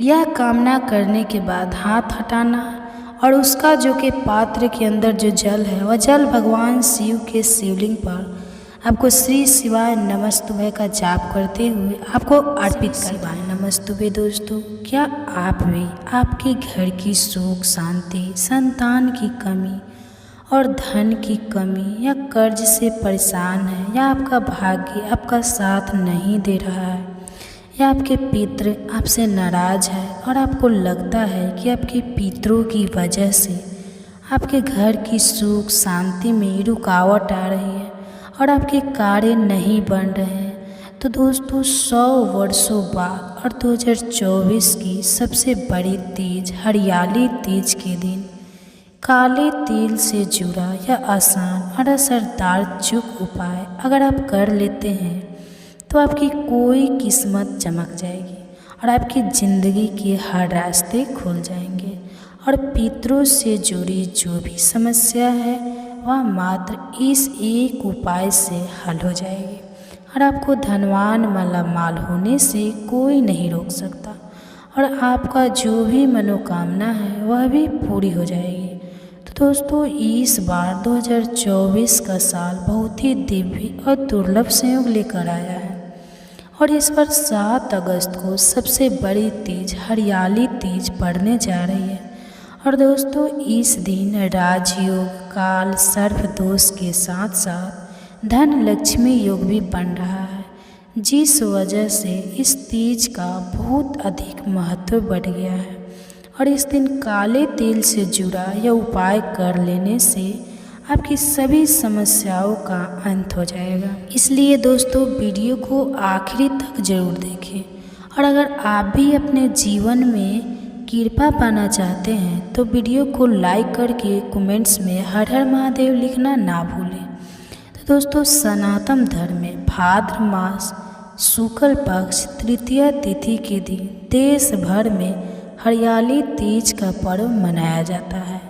इस दिन विवाहित महिलाएं पति की लंबी उम्र के लिए निर्जला व्रत करती है और भगवान शिव और माँ पार्वती की विधिवत पूजा करती हैं। इस साल 7 अगस्त को हरियाली तीज का पर्व मनाया जाएगा। कहा जाता है कि इस व्रत को अविवाहित कन्याएं भी व्रत करती है और योग्य और मन चाहे व्रत की कामना करती है। तो चलिए जानते हैं इस साल तीज के व्रत और पूजन का शुभ मुहूर्त क्या है। दोस्तों, हरियाली तीज का व्रत रखने के लिए अगस्त के दिन को शुभ समय है। 6 अगस्त को दिन में 1:18 पर आरंभ हो जाएगी, जो अगले दिन दोपहर 12:39 तक मौन रहेगी। इस तरह उदय तिथि मानते हुए देश भर में तीज का व्रत 7 अगस्त को रखा जाएगा। 7 अगस्त को व्रत करने के साथ साथ भगवान शिव और माँ पार्वती का शुभ समय सुबह 6 बजे से लेकर रात 8 बजे तक मान्य है। सुहागिन महिला इस दौरान किसी भी समय पूजा अर्चना कर सकती है। इस दिन शाम को प्रदोष काल लग रहा है और प्रदोष काल में शिव पूजन को काफ़ी महत्व दिया गया है। तो हरियाली तीज पर विवाहित और अविवाहित लड़कियां भगवान शिवा और माँ पार्वती की विधि विधान से पूजा करती हैं। पूजा करने से पहले नहा धोकर व्रत का संकल्प ले लेती हैं और फिर भगवान की चौकी सजाती है। भगवान शिव और माता पार्वती की मूर्ति को चौकी पर रखती है और जल का कलश भी स्थापित करती है। अब चंदन धूप दीप और नैवेद्य से भगवान को भोग लगाती है और मिठाई अर्पित करती है। अब सुहागन का सामान पर्वती को अर्पित करती है और मंगल कामना करती है। हर सुहागिन महिलाएं अपने पति की लंबी आयु के लिए कामना करती है। इसके बाद भगवान शिव और माता पार्वती की विधि विधान से आरती करें दोस्तों। तो आइए जानते हैं काले तिल से जुड़े इस उपाय के बारे में। दोस्तों, यह उपाय आपको थोड़े से काले तिल से करना है। उपाय करने के लिए सबसे पहले स्नान करके स्वच्छ वस्त्र धारण कर लें। इसके बाद आप एक साफ लोटा लें। आप इसके लिए स्टील का, तांबे का या पीतल का लोटा ले सकते हैं। लोटा लेने के बाद इसमें शुद्ध जल भरें। जल में थोड़ा सा गंगाजल डालें और इस जल को थोड़े से साफ काले तिल डालें और थोड़ी सी शक्कर डालें। इसमें कुसा की घास भी आप इसमें ज़रूर ही डालें। अब आपका जल तैयार हो गया है। अब आप इस जल के लोटे को किसी खुले स्थान पर लेकर जाएं, जैसे कि आप अपने आंगन में, बलक में या छत पर लेकर जा सकते हैं। अगर घर में ऐसी जगह ना हो तो घर के आसपास कोई मंदिर हो या फिर कोई साफ खाली स्थान, मैदान पड़ा हो तो आप वहाँ पर जाएं।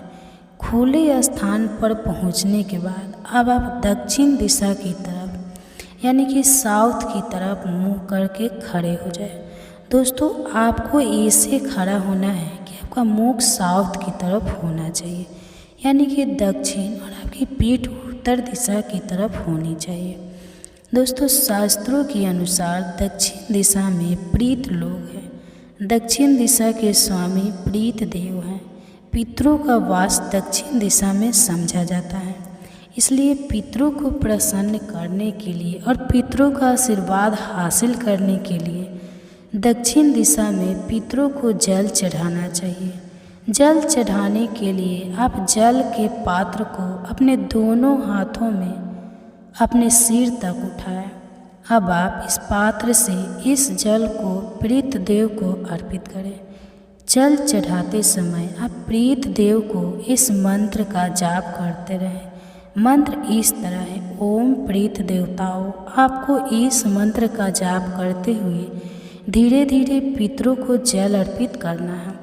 पूरे लोटे का जल चढ़ाने के बाद जल के लोटे में तिल या कुछ घास रह जाए तो उसे हाथों से निकालकर जल के स्थान पर डाल दें। जल चढ़ाने के बाद अब आप प्रीत देव को प्रणाम करें और प्रीत देव के इसी मंत्र का 108 बार जाप करें।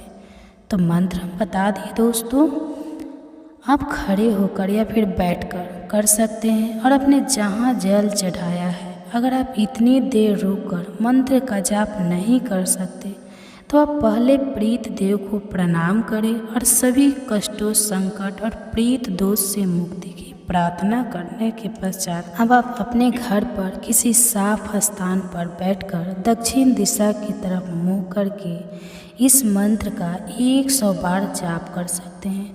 दोस्तों, अगर आपके यहाँ जल चढ़ाने के लिए कोई खुला स्थान नहीं है, कोई ऐसी जगह नहीं है जहाँ पर आप जल चढ़ा सके, तो आप एक पात्र ले लें। किसी खुले स्थान पर दक्षिण दिशा की तरफ मुँह करके खड़े हो जाए और उस पात्र में आप जल चढ़ा दें।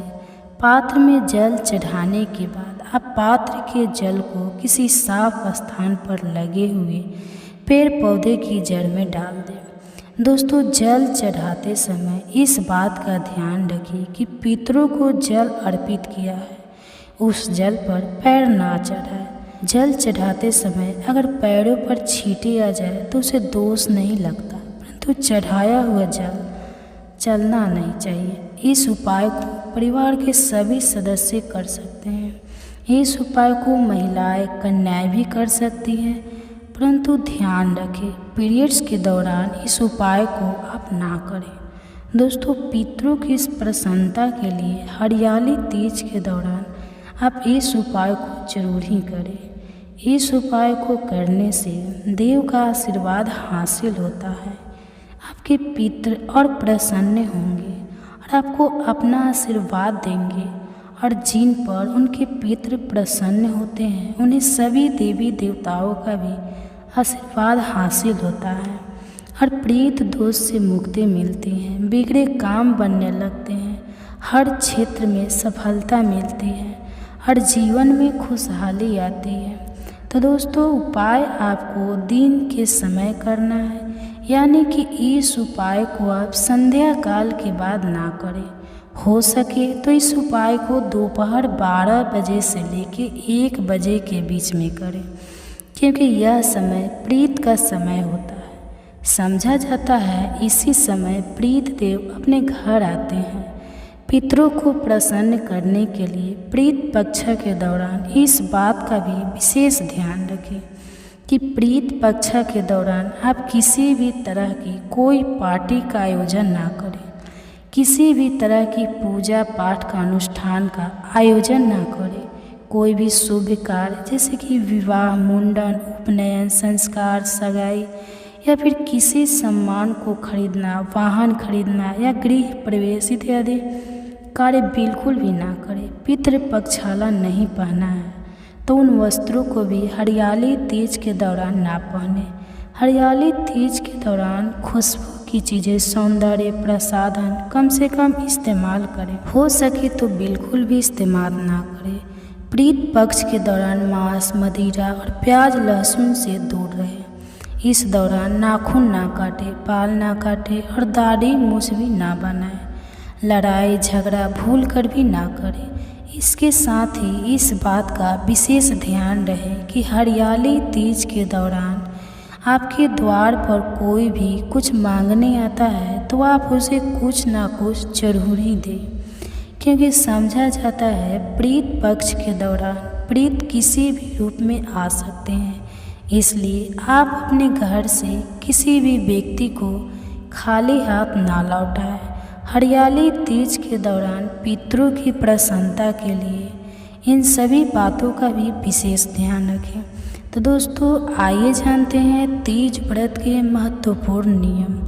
दोस्तों हरियाली तीज का और निर्जरा व्रत रखा जाता है। व्रत वाले दिन अन्न और जल ग्रहण नहीं करते हैं। फल खाने की भी मनाही होती है। यह करीब 22 या 24 घंटे का निर्जला व्रत होता है, जिसके कारण इसे कठिन व्रत की श्रेणी में रखते हैं। हरियाली तीज व्रत के दिन ब्रह्मा मुहूर्त में उठकर दैनिक क्रिया से मुक्त होकर सर्गी कहते हैं। सर्गी में मिठाई, फल, सूखे मेवे आदि होते हैं। इसके अलावा पानी और चाय भी ग्रहण करते हैं। व्रती को स्वर्गीय सूर्योदय से पूर्व खाना होता है। सूर्योदय के साथ हरियाली तीज का व्रत शुरू हो जाता है।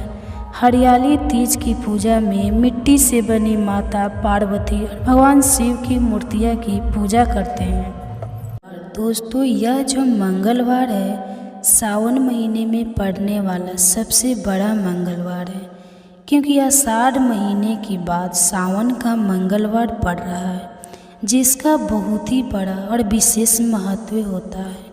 और ऐसा दिन पूरे साल में सिर्फ एक ही बार आता है। और दोस्तों आप सभी लोग जानते हो कि मंगलवार का अगर सबसे बड़ा कोई उपाय है तो 7 गेहूं के दाने वाला उपाय है।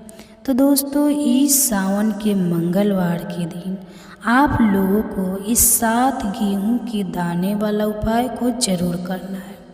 बहुत सारे लोग होंगे जिन लोगों ने इस उपाय को ना किया हो, मतलब पूरा साल निकल गया, उन्होंने किसी भी दिन इस 7 गेहूं के दाने वाला उपाय को ना किया हो। पर दोस्तों आपके पास एक आखिरी मौका बचा हुआ है, जो कि 6 अगस्त के दिन है। तो इस दिन आप लोगों को इस वाले उपाय को जरूर कर लेना है। भले ही आपने पूरे साल भर इस उपाय को ना किया हो, पर अगर आपने इस सावन महीने के मंगलवार के दिन अगर इस वाले उपाय को कर लिया तो आपको इस उपाय को करने का वह फल मिलेगा जिसकी आपने कभी कल्पना भी नहीं करी होगी। इसलिए आप लोग इस वाले उपाय को एक बार जरूर कर लेना, ताकि आप लोगों के हाथ से यह मौका ना जा सके और आपको इस उपाय को करने का फल मिल सके। दोस्तों यह उपाय पंडित जी ने अपनी अभी की ही शिव महापुराण की कथा में बताया है, जिस उपाय को आज हम आपको बहुत अच्छे से समझाने वाले हैं। इस वीडियो को देखने के बाद इस उपाय को समझने के लिए आपको कोई और वीडियो को देखने की ज़रूरत नहीं पड़ेगी। तो चलिए दोस्तों उपाय को शुरू करते हैं। देखिए, यह इस श्रावण महीने के मंगलवार के दिन ये इतना खास होता है, इतना महत्वपूर्ण होता है। देखा है कभी कभी बड़े बड़े पूजा पाठ अनुष्ठान से जो मनोकामना पूर्ण नहीं होती, वो श्रावण महीने के दिन एक छोटे से उपाय करने से आपकी मनोकामना पूर्ण हो जाती है। और बहुत सारे लोगों ने इस उपाय को किया भी है और उनको इस उपाय को करने का फल भी जरूर मिला है। अगर आप लोग भी इस उपाय को करना चाहते हैं तो आप इस उपाय को पहले अच्छे से समझ लेना, सुन लेना, उसके बाद करना। आपको इस उपाय का फल जरूर मिलेगा और इस उपाय को कर लेने से आपके घर में चाहे किसी भी प्रकार की दुख और समस्या क्यों न चल रही हो, आपको उसका कारण भी नहीं पता है कि भाई यह समस्या किस कारण से चल रही है। उसका कुछ भी कारण हो सकता है, जैसे प्रीत दोष हो सकता है या किसी भी तरह का मंगल दोष भी हो सकता है।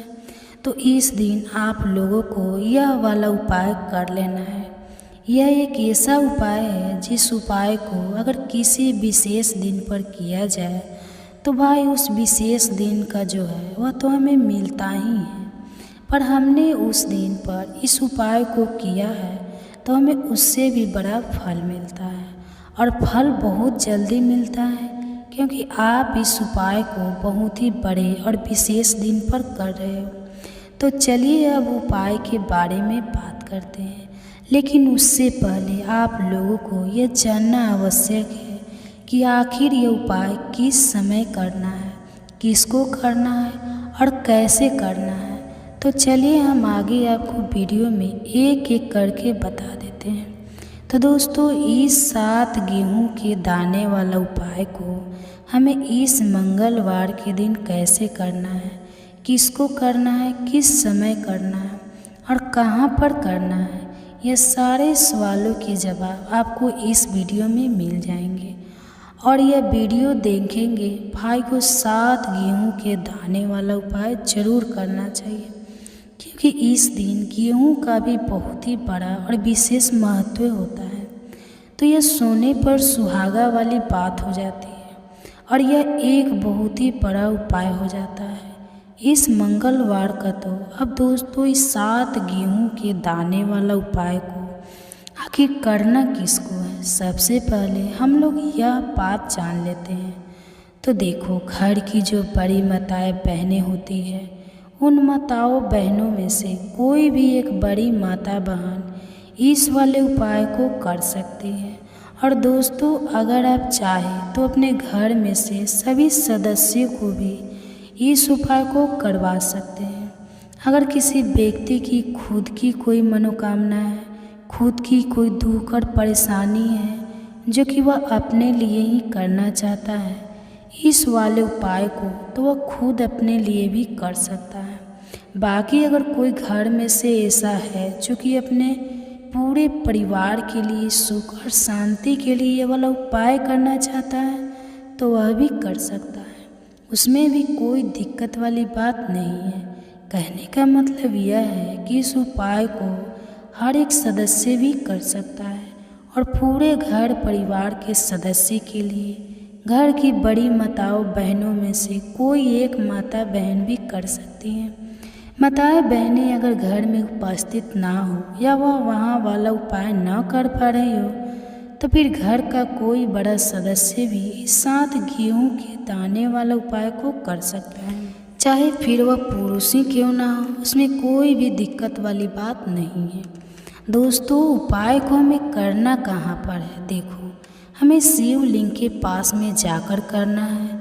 बहुत सारे लोग प्रश्न करते हैं हर एक उपाय को करते समय, क्या हम इस उपाय को घर पर या मंदिर में कर सकते हैं। देखो, तो इस वाले उपाय को आप मंदिर में करोगे तो अच्छा रहेगा, घर पर नहीं करना है इस वाले उपाय को। उसके बाद में दोस्तों, जो अगला प्रश्न निकल कर आता है वह यह आता है कि इस उपाय को लेकर के आखिर इस उपाय को हमें किस समय करना है, सुबह के समय करना है कि शाम के समय करना है। तो देखो, इस वाले उपाय को आप लोग सुबह के समय भी कर सकते हो और शाम के समय प्रदोष काल में भी कर सकते हो। अब अगर आप पूछो कि सबसे उत्तम समय कौन रहेगा, तो हम आपसे बस यही कहेंगे कि इस उपाय को आप शाम के समय करेंगे तो ज़्यादा बेहतर होगा। बाकी अगर सुबह के समय भी करेंगे तो भी अच्छा होगा, उसमें कोई भी दिक्कत वाली बात नहीं है। तो अब दोस्तों, जो अगली सबसे बड़ी और महत्वपूर्ण बात आती है वह यह आती है कि सुबह अगर हम उपाय को करेंगे तो हमें कितने बजे से लेकर कितने बजे तक के बीच में करना है, और शाम के समय प्रदोष काल में करेंगे तो हमें कितने बजे से लेकर कितने बजे के बीच में करना है। तो देखो, सुबह जितनी जल्दी हो सके आप उपाय को करने की कोशिश करना। बाकी अगर किसी कारणवश लेट भी हो जाए, थोड़ी देर भी हो जाए, तो 10 या 11 बजे तक भी आप उपाय कर लेना, पर 12 बजे से ज़्यादा देरी ना हो, ठीक है? इस बात का ध्यान रखना। उसके बाद में दोस्तों, अगर शाम के समय प्रदोष काल की बात करें, प्रदोष काल का जो समय होता है वह शाम के 6 बजे से शुरू हो जाता है। मतलब शाम के 6 बजे से लेकर 7 बजे के बीच का जो समय होता है, यह समय प्रदोष काल का समय होता है। पर अभी जो मौसम चल रहा है, इस मौसम में जो शाम बहुत देरी से होती है, तो आप इस उपाय को 7 बजे या 8 बजे के बीच में भी कर सकते हो। मतलब शाम के 6 बजे से रात 8 बजे के बीच में आप कभी भी इस उपाय को कर सकते हो, उसमें कोई भी दिक्कत वाली बात नहीं है। परंतु मंगलवार के दिन कोशिश करना कि समय के अंतर्गत ही कर लो। किसी कारणवश ना कर पाओ तो थोड़ी देर से भी कर सकते हो, आपको उपाय का फल जरूर मिलेगा। देखिए, इस वीडियो में जितने भी उपाय हम आपको बताएंगे, सभी उपाय सरल हैं। देखो, गुरुजी ने कहा है कि मंगलवार के दिन आपको 7 गेहूं के दाने वाला उपाय तो अवश्य ही करना चाहिए। वीडियो के अंतिम में आपको उपाय बताया है जो आपको करना है। देखो, आगे बढ़ने से पहले वीडियो को एक लाइक ज़रूर करें। देखो, सबसे पहला उपाय, यदि आपके जीवन में कर्जा बहुत अधिक है, आपके जीवन में संकट बहुत अधिक रहते हैं, आपके ऊपर बहुत अधिक विपदा आ रही है, बार बार आपको अपने व्यापार में और अपने धन में हानि देखने को मिल रही है, यानी कि आपको प्रत्येक कार्य में हानि हो रही है, तो आपको यह उपाय करना चाहिए। देखिए, इस उपाय के लिए आपको 7 गेहूं के दाने आपको लेने हैं, ठीक है? गेहूं के दाने लेना है। लेने के बाद में आपको ज़रूरत होगा चावल के दाने। कितने? 7 चावल के दाने, गेहूं के 7 दाने और चावल के 7 दाने। कहोगे कि गेहूं हमें नहीं मिलती है इस टाइम पर, अभी गेहूं की कटाई ख़त्म हुई है, इसलिए आपको किसी भी किराना स्टोर पर 7 गेहूं के दाने मिल जाएंगे, जाकर ले लेना है, ठीक है? 7 गेहूं 7 चावल के दाने लेंगे। साथ ही साथ आपको इस तरीके से एक तांबे का लोटा लेना है। उस तांबे के लोटे में आपको जल भरना है। जल आपका खुद के घर का होना चाहिए, मंदिर का नहीं होगा। पहुंच जाएंगे महादेव के शिवलिंग के पास में। शाम के टाइम पर प्रदोष काल में मन में घर पर, कोई मन में मंदिर में करो फेस रखना। कौन सी दिशा? उत्तर दिशा, नॉर्थ डायरेक्शन। अब यहाँ पर जो मैं आपको क्रम बताने जा रहा हूँ, उस मेरे क्रम को बहुत ध्यान से सुनिए। महादेव को अगर कोई सबसे प्रिय है ना, तो उनकी सबसे छोटी पुत्री, जिनका नाम है माता अशोका सुंदरी, जो आपके पास में चावल के 7 दाने हैं ना, उन 7 चावल के दानों को माता अशोक सुंदरी के स्थान पर आपको कुछ इस तरीके से रख देने। चावल के दाने को रखने के बाद में जो आपके पास में तांबे का लोटा है ना, उस तांबे के लोटों को कहीं पर भी हम जल नहीं चढ़ाएंगे। सिर्फ और सिर्फ माता का जो हस्त कमल आपको दिख रहा है, यहीं पर गोल गोल आपको समर्पित करना है उसी जल को, और कहीं नहीं। तो माता अशोक सुंदरी के स्थान पर ना तो शिवलिंग के ऊपर, सिर्फ आपको यहाँ पर गोल गोल जलाधारी पे आपको उस जल को समर्पित करना है।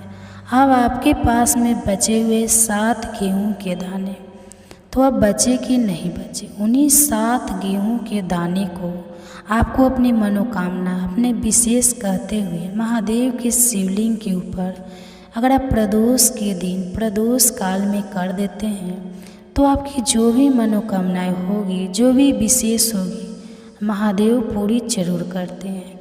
अन्न को संपूर्ण करने से, उस खासकर गेहूँ को समर्पण करने से हमारी इच्छाएं पूरी होती है। और अगर वह दिन प्रदोष का दिन हो तब तो इसमें सुंदर योग कुछ भी नहीं हो सकता। आपकी इच्छाओं को पूरा करने के लिए बहुत स्पेशल, बहुत प्यारा सा उपाय आप सभी को जरूर करना है। ध्यान रखिएगा, यह प्रदोष काल का उपाय है। 1 लोटा जल इस जगह रख देना, 7 पुरुष तक इतना पैसा बरसेगा कि संभाल नहीं पाओगे। दोस्तों, पानी में एक ऐसी दिव्य शक्ति होती है जिससे आपकी प्यास बुझती है। और अगर आपने पानी के बारे में संपूर्ण जानकारी हासिल कर ली और सही तरीके की जानकारी हासिल कर ली तो इसके इस्तेमाल से आप अपना रुका हुआ काम बनवा सकते हैं। अगर आपका शत्रु आपके पीछे पड़ा हुआ है, आपका रुका काम बना, घर में पैसे आने का मार्ग बंद हो गया है, गरीबी दरिद्रता आपका पीछा नहीं छोड़ रही है और आपने अगर पानी का सही रूप से इस्तेमाल करना सीख लिया तो जान लिया, तो आपको इस वीडियो में जानने को मिलने जा रहा है। जो आखिरी उपाय है वह सबसे शक्तिशाली है, जिससे आपके सारे काम बन जाएंगे, गरीबी दरिद्रता आपसे दूर चली जाएगी, आपके घर में पैसे आने के मार्ग खुल जाएंगे, आपको लक्ष्मी माता का आशीर्वाद मिलेगा। भगवान भोलेनाथ के आशीर्वाद से आप अपने जीवन में बहुत अधिक कामयाबी करेंगे। दोस्तों, आपका एक बात जानना बहुत ज़्यादा ज़रूरी है। इंसान के शरीर में 70% पर पानी होता है। एवं बहुत से लोग दूर दूर सफ़र करते हैं और मंदिरों से शुद्ध पानी लेकर आते हैं ताकि उनके घर की निगेटिव जो भी शक्तियाँ हैं वह दूर चली जाए उसके छिड़काव से। परंतु आपके जो एक सादा पानी आता है उसका इस्तेमाल करना अगर आपने ठीक तरीके से सीख लिया, जिसके बारे में इस वीडियो में आपको बताने जा रहे हैं, तो आपको कितना ही बड़ा बिगड़ा हुआ काम या आपके घर में कितनी बड़ी निगेटिव शक्ति है, सबका इलाज आप अपने घर में आने वाली साधारण पानी से कर सकते हो। तो इस वीडियो में आपको पानी के बारे में तांत्रिक मंत्र, शक्तिशाली मंत्र, आयुर्वेदिक उपाय, सारी जानकारी हम बताने जा रहे हैं। एक बात ध्यान रखिएगा, पानी के द्वारा जो भी मंत्र का उच्चारण आप करेंगे उसकी एक क्रिया होती है। क्रिया को आपको तरीके से करना होगा, तभी आपको असर दिखना चालू होगा। अगर आपने इस वीडियो की एक भी लाइन में आपने गंभीरता से इस वीडियो को नहीं लिया, तब आपको नहीं पता चल पाएगा कैसे आप लोग पानी का इस्तेमाल करके अपना रुका हुआ काम बनवा सकते हैं। जो भी जानकारी आपको देने जा रहे हैं उसके पहले ही हम आपको जानकारी एक और दें कि इस वीडियो को देखने के बाद आपका रुपया का खर्चा नहीं होगा, परंतु आप लाखों रुपए का लाभ पा सकते हैं। इस वीडियो को देखने के बाद हो सकता है इस वीडियो के द्वारा हम आपके जीवन का 5 मिनट जरूर लेंगे, किंतु विश्वास करिए इस वीडियो को देखने के बाद आपको माता लक्ष्मी का आशीर्वाद मिलेगा, भगवान भोलेनाथ का हाथ आपके सर पर हो जाएगा, गरीबी दरिद्रता आपके जीवन से दूर चली जाएगी, धन आने का मार्ग चालू हो जाएगा और भाग्य का साथ को मिलेगा, सुख समृद्धि आपके घर पर जरूर आएगी। तो दोस्तों, पानी एक ऐसी चीज़ है जिसके लिए इंसान कुछ भी कर सकता है। दोस्तों, अगर एक व्यक्ति को एक दिन भी पानी ना दिया जाए और उसके बदले में उससे कुछ भी मांगा जाए, वह सब कुछ न्यौछावर कर देगा। एक गिलास पानी के लिए आपको बता दे, एक मनुष्य खाने के विकल्प में पत्ता खाकर जी सकता है, फल खाकर जी सकता है, परंतु पानी के विकल्प में या पानी के दूसरे उन पसंद के रूप में वह कुछ भी नहीं चुन सकता। उस पानी चाहिए ही, वरना वह जी नहीं पाएगा। इसको भी एक अद्भुत समझा गया है साइंस की लैंग्वेज में। दोस्तों, अगर साइंस की लैंग्वेज में हम आपको बताएं तो साइंस की भाषा में आपको बताएं, पानी लोगों की बातों को समझता है, पानी लोगों की भावनाओं को समझता है, पानी लोगों की फीलिंग्स को समझता है। उसको आप अपने जीवन में दिन में 4 से काम में लाएंगे। दोस्तों, पुराने समय में एक कहावत होती थी कि उसके घर का पानी हम नहीं पिएंगे, क्योंकि आपको बता दें, जो बूढ़े लोग होते हैं उनके घर का अगर आप पानी पीते हैं तो आपके ऊपर निगेटिव शक्तियाँ वास करने लगती हैं। इसलिए पुराने समय के लोग बार बार कहते थे कि हम उनके घर का पानी नहीं पिएंगे, वरना हमारे साथ भी बुरा होना चालू हो जाएगा। आज भी बहुत से लोग, जो बूढ़े लोग जो होते हैं, उनकी सोच गलत होती है, उनके घर का पानी नहीं पीते हैं। दोस्तों, आपको बता दें, अगर आपका कोई शत्रु है जो आपके पीछे पड़ा हुआ है, उसकी सोच को आप बदल सकते हैं सिर्फ पानी से। अगर आपने पानी के तंत्र मंत्र की क्रिया को ठीक तरीके से समझ लिया, आप अपने शत्रु का विनाश कर सकते हैं। आप एक बात जान लीजिए, शत्रु कोई किसी का ऐसे ही नहीं बन जाता है, बनने के पीछे कई कारण होते हैं। कोई व्यक्ति आपके बारात से जलने लग जाता है, कोई व्यक्ति आपके सुख को लुटाना चाहता है, कोई व्यक्ति आपके धन को हड़पना चाहता है, तभी वह आपका शत्रु बनता है। शत्रु होने की वजह से आपका जीवन बहुत हद तक परेशानियों से भर जाता है। आप अपने शत्रुओं के बारे में जब भी सोचते होंगे, आपका दिमाग खराब हो जाता होगा, परंतु आज के बाद आपके शत्रु आपका कुछ भी नहीं बिगाड़ेगा, क्योंकि एक साधारण पानी का इस्तेमाल करके अपने शत्रु को उसके घुटने के दम पर ले आएंगे, और उसी की जानकारी हम आपको इस वीडियो में देने जा रहे हैं। तो दोस्तों, स्वादिष्ठान चक्र पर ध्यान करते हुए अगर आप पानी को पढ़ते हैं और पानी के सामने प्रक्रिया करते हैं, यकीन मानिए आपका शत्रु घुटने पर आ जाएगा। स्वादिष्ठान चक्र बहुत आसान होता है, परंतु इसके विकल्प में आपको कोई रास्ता और नहीं मिलेगा। यह आसान क्रिया है। स्वादिष्ठान चक्र का इस्तेमाल करके आप अपने शत्रु के जीवन को बर्बाद कर सकते हैं, इसलिए बहुत ध्यानपूर्वक सुनिए जो भी जानकारी। दोस्तों, आपका शत्रु सदैव यही चाहेगा कि आप बर्बाद हो जाए, आपके जीवन सुख समृद्धि और भाग्य के साथ चला जाए, और वह किसी न किसी तरीके से आपको नुकसान पहुंचाने के बारे में रातों दिन सोचता होगा। परंतु स्वादिष्ठान चक्र का इस्तेमाल करते हुए आप अपने शत्रु को बर्बाद कर सकते हैं। हमारे कहने का मतलब सीधा सीधा यह है, स्वादिष्ठान चक्र उन्हीं लोगों के लिए बना हुआ है जो सच्चे लोग होते हैं, जो लोग किसी का बुरा नहीं चाहते, परंतु बदले में अगर कोई व्यक्ति उस सच्चे मनुष्य का नुकसान करना चाहता है तो स्वादिष्ठान चक्र उस व्यक्ति का नुकसान देता है। जिसकी सोच गलत है, जिसकी सोच निगेटिव है, चक्र का इस्तेमाल कैसे करना है, चलिए आपको ध्यानपूर्वक बताते हैं। बहुत ध्यान से आप सुनिए जो हम आपको बताने जा रहे हैं।